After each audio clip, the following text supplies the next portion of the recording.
श्री परमात्मने नमः। श्री चैतन्य चरित्रावली अध्याय दिग्विजयी का पराभव। दूसरे लोग जिसकी प्रशंसा करें तो वह निर्गुण होने पर भी गुणवान हो जाता है, और जो अपनी प्रशंसा अपने ही मुख से करता है, फिर चाहे वह त्रिलोकेश इंद्र ही क्यों न हो, उसे भी नीचा देखना पड़ता है। महामहिम निमाई पंडित एकांत में दिग्विजयी पंडित के साथ वार्तालाप करना चाहते थे। वे भरी सभा में उस मानी और वयोवृद्ध पंडित की हंसी करना ठीक नहीं समझते थे। पराय देखा गया है, भरी सभा में लोगों के सामने अपने सम्मान की रक्षा के निमित्त शास्त्रार्थ करने वाले झूठी बात पर भी अड़ जाते हैं और उसे येन केन प्रकरण सत्य ही सिद्ध करने की चेष्टा करते हैं। सत्य को झूठ और झूठ को सत्य करने के कौशल का ही नाम तो आजकल असल में शास्त्रार्थ करना है। निमाई उससे शास्त्रार्थ करना नहीं चाहते थे, किंतु उसे यह बताना चाहते थे कि संसार में परमात्मा के अतिरिक्त अद्वितीय वस्तु कोई नहीं है। कोई कितना भी अभिमान क्यों न कर ले, संसार में उससे बढ़कर कोई न कोई मिल ही जाएगा। ब्रह्मा जी की बनाई हुई इस सृष्टि में यही तो विचित्रता है। कहावत है, मल्लन को मल्लन घनेरे, घर नाही तो बाहरी बहुतेरे। अर्थात बलवानों को बहुत से बलवान मिल जाते हैं, उनके समीप उनके समान ना भी हो तो बाहर बहुत से मिल जाएंगे। इसी बात को जताने के निमित्त निमाई पंडित एकांत में दिग्विजयी से बातें करना चाहते थे। संध्या का समय है। कलकल नादिनी भगवती भागीरथी अपनी द्रुत गति से सदा की भांति सागर की ओर दौड़ी जा रही हैं। मानो उन्हें संसारी बातें सुनने का अवकाश ही नहीं। वे अपने काम में बिना किसी की परवाह किए हुए निरंतर लगी हुई हैं।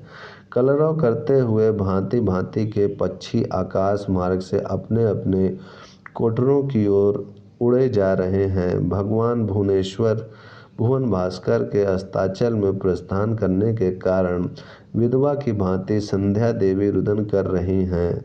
शोक के कारण उसका चेहरा लाल पड़ रहा गया है, मानो उसे ही प्रसन्न करने के निमित्त भगवान निशानाथ अपनी 16 कलाओं से गगन में उदित होकर प्राणी मात्र को शीतलता प्रदान कर रहे हैं।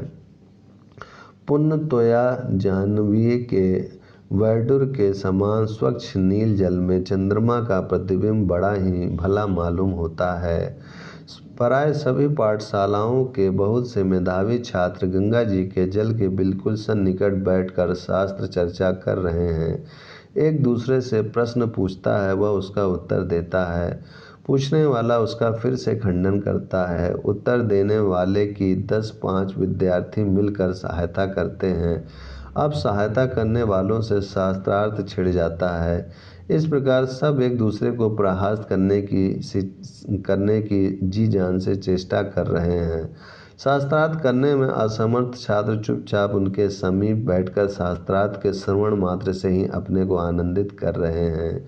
बहुत से दर्शनार्थी चारों ओर घिरकर बैठ जाते हैं। कोई कोई खड़े होकर भी विद्यार्थियों के वाक युद्ध का आनंद देखने लगते हैं।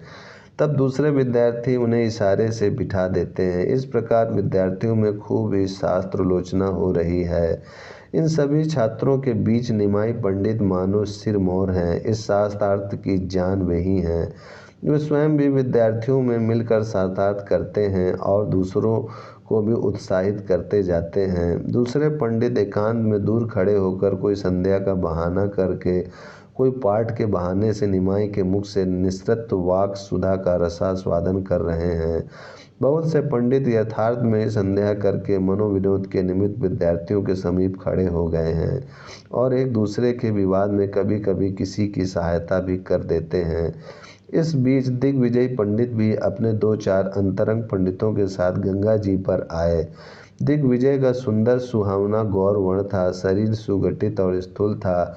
बड़ी बड़ी सुंदर भुजाएं, उन्नत वक्षस्थल और गोल चेहरे के ऊपर बड़ी बड़ी आंखें बड़ी ही भली मालूम पड़ती थीं।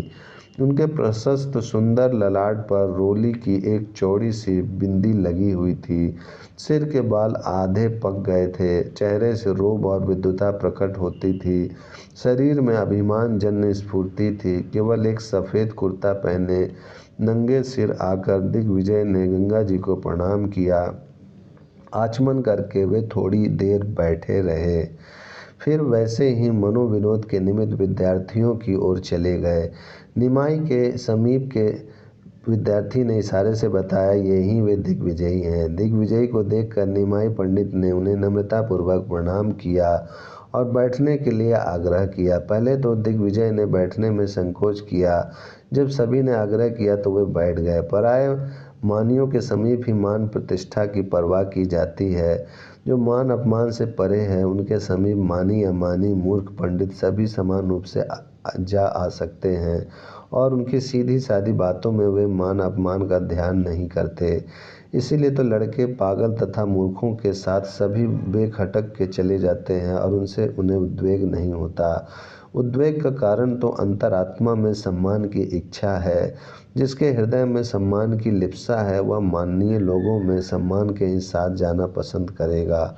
उसे इस बात का सदा भय बना रहता है कि वहाँ मेरा अपमान न होने पावे, इसीलिए उत्तम आसन का पहले से ही प्रबंध करा लेगा, तब वहाँ जाना स्वीकार करेगा।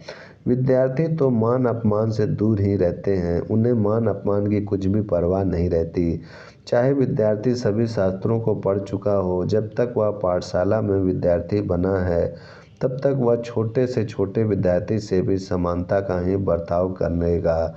विद्यार्थी सब एक से, इसलिए विद्यार्थियों में से भी किसी को उद्वेग नहीं होता। इसी कारण विद्यार्थियों के आग्रह करने पर महामानी लोक विख्यात दिग्विजयी पंडित भी विद्यार्थियों के समीप ही बैठ गए। निमाई पंडित ने अपना वस्त्र उनके लिए बिछा दिया। दिग्विजय के सुखपूर्वक बैठ जाने पर सभी विद्यार्थी चुप हो गए। सभी ने शास्त्रार्थ बंद कर दिया। हंसते हुए दिग्विजय बोले, भाई तुम लोग चुप क्यों हो गए? कुछ शास्त्र चर्चा होनी चाहिए। इतने पर भी सब चुप ही रहे। सभी विद्यार्थी धीरे धीरे निमाई की मुख की ओर देखने लगे। कुछ प्रसंग चलने के निमित्त दिग्विजय ने निमाई पंडित से पूछा, तुम किस पाठशाला में पढ़ते हो?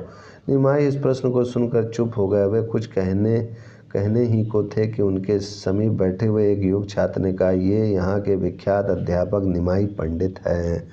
ओम शांति शांति शांति।